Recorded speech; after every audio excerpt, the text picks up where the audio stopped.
Welcome back to our channel, my wonderful friends. I have to tell you, my head is still spinning from the massive bombshells dropped during the General Hospital Fan Club weekend in early August. If you are anything like me, you probably thought we had seen the last of a certain terrifying villain for a very long time, but oh, how wrong we were. Carlo Rota, the incredibly talented actor who brings the wicked Jen Sidwell to life, hosted a fabulous event alongside his beautiful wife, Nazneen Contractor, who plays Justine Turner. The atmosphere at these fan events is always so electric, so full of love and excitement, but when Carlo took the microphone to give us a little tease about what is coming next, the entire room practically gasped out loud. I am still getting goosebumps just thinking about it.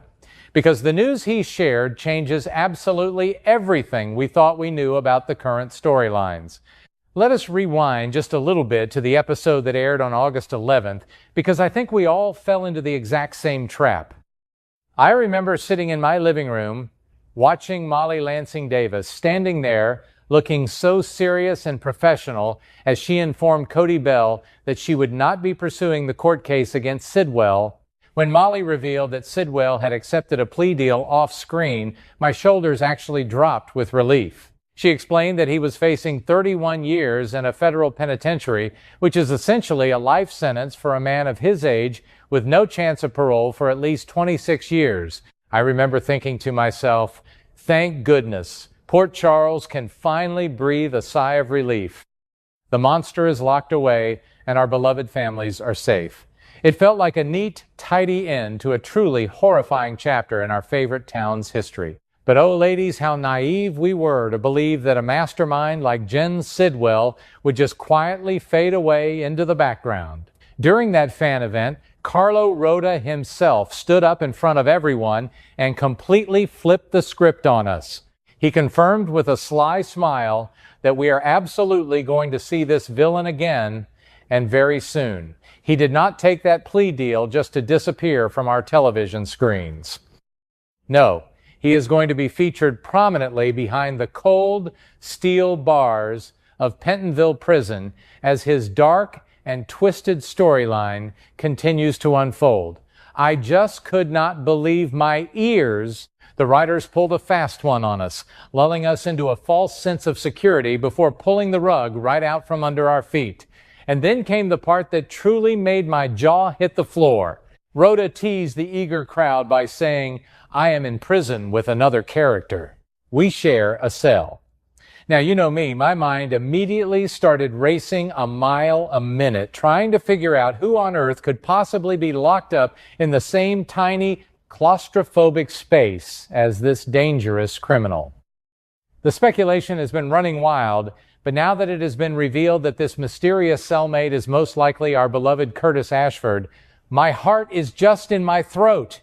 Lord, have mercy. I am beside myself with worry.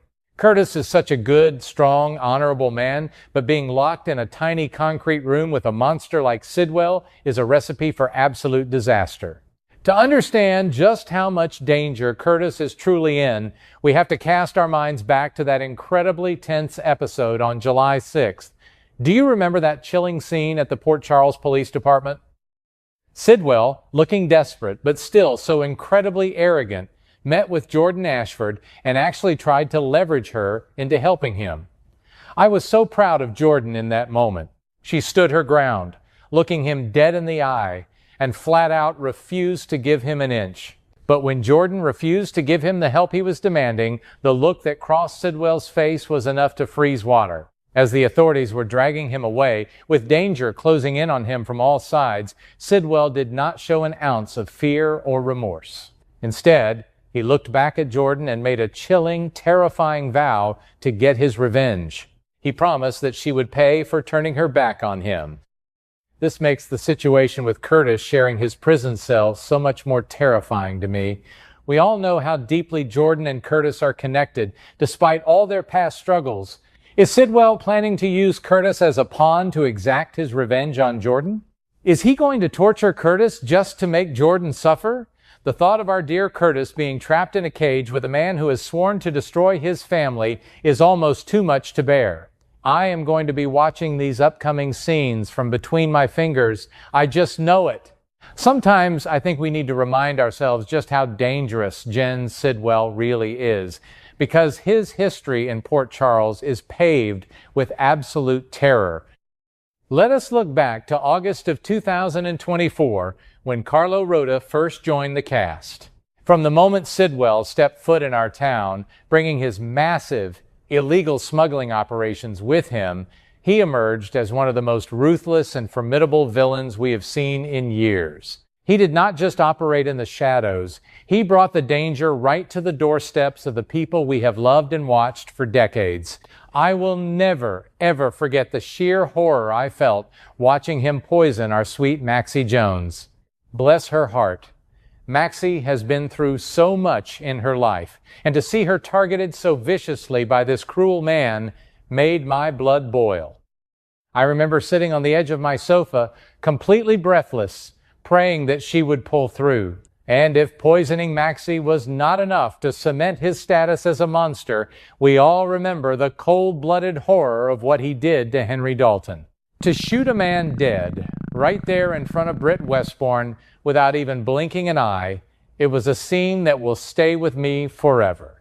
The trauma he inflicted on Britt in that moment was just heartbreaking to watch.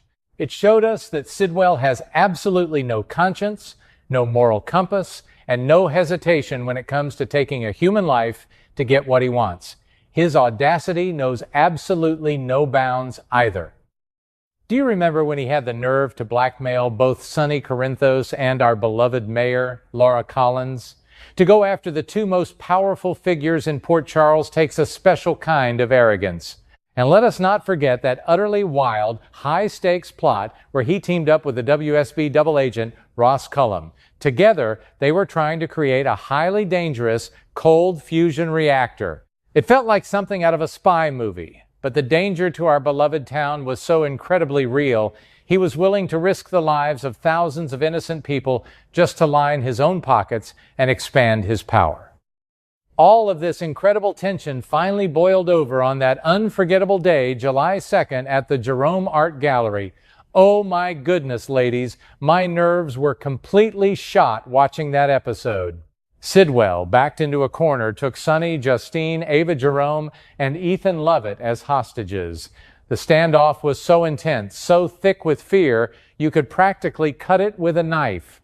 Seeing Ava trying to keep her composure, seeing Sonny calculating his next move while staring down the barrel of a gun, it was television at its absolute finest.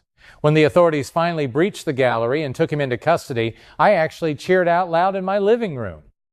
We all thought the nightmare was finally over. Now, with Sidwell supposedly locked away for the next 3 decades, the show is developing a fascinating new storyline centered around his massive, sprawling empire of criminal assets. Because he is in prison, his properties, his businesses, and his hidden treasures are being put up for auction. And let me tell you, the vultures are circling.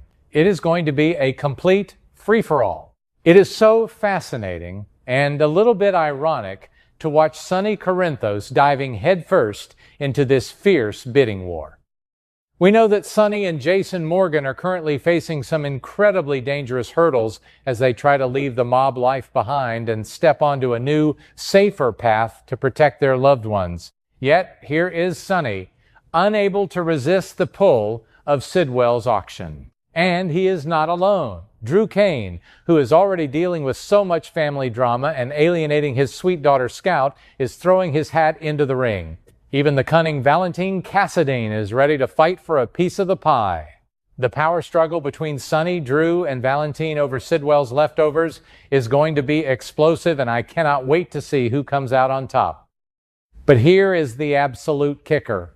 The twist that I cannot stop thinking about, and the reason I am so anxious for the upcoming weeks.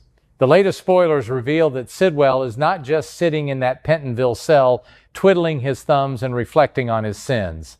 No, this mastermind is actively running his entire criminal enterprise right from the inside of the prison. He has not lost his power. He has simply relocated his office to a jail cell. The sheer terror of this realization is overwhelming. He is pulling the strings, manipulating the outside world, and watching his enemies fight over his assets, all while plotting his next devastating move. I am on the absolute edge of my seat waiting to see what this new shocker is going to be. The spoilers promise that a massive twist is coming related to his prison operations. Is he going to orchestrate a riot? Is he going to use Curtis to smuggle messages out? Or is he going to order a hit on Jordan from behind bars? Whatever it is, I know it is going to shake Port Charles to its very core. We thought the citizens of this town were finally safe from Jen Sidwell, but the truth is, the real nightmare might just be beginning. I will be glued to my television screen every single afternoon, holding my breath and praying for our favorite characters, and I just know you will be right there watching with me.